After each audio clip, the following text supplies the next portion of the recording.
Di hilbijartinên Amerîkayê de li gorî encamên nefermîn, Joe Biden hemberî Donald Trump serkeftin bi dest xist û bû çil şeşemîn serokê Amerîkayê.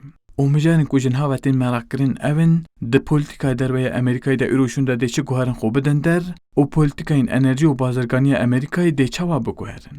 Bersiva wan pirsan di vîdeo konferanseke navdewletiya li Ankara paytexta Tirkiye hate li derxistin de hate bersivandin. Doçent Dr. Mehmet Özkan ku ji zankoyeke li Amerîkayê akademisyen e û li Amerîkayê beşdarî konferansê bû diyar kir ku di polîtikaya derve de ji bo Biden ji mijara sereketê têkoşina li hemberî Çînê be.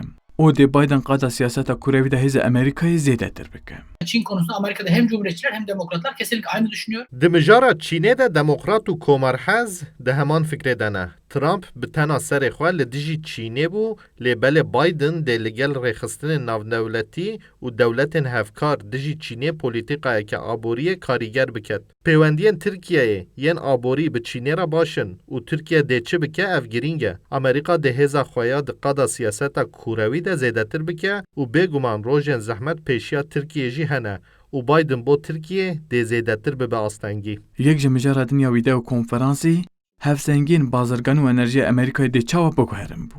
û derbarê vê mijarê de jî pisporê enerjiya Ozhan Akyener diyar kir ku divarê enerjî û bazirganiyê de Biden dê ji Trump cudatir plansaziyeke nû bide pêşiya xwe. Biden ve Biden'ın arkasındaki güçlerin Biden û hêzên ku piştevaniya Biden dikin, dişûna ku bi Çînê re şerê bazirganiyê bikin, dereyên li hevkirinê bidin pêşiya xwe. Dê gemaroyên li ser İran û Venezuelayê yên aborî bên sistkirin. û diwarê enerjiyê de jî Biden zêdetir dê berê xwe bide ji afganiyên enerjiya ku xwe nû dike.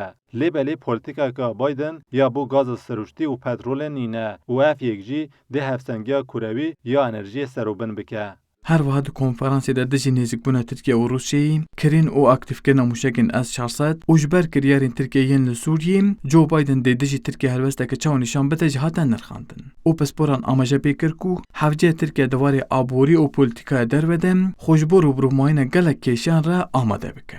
Vural êrişmiş. Kurdistan 24 Ankara.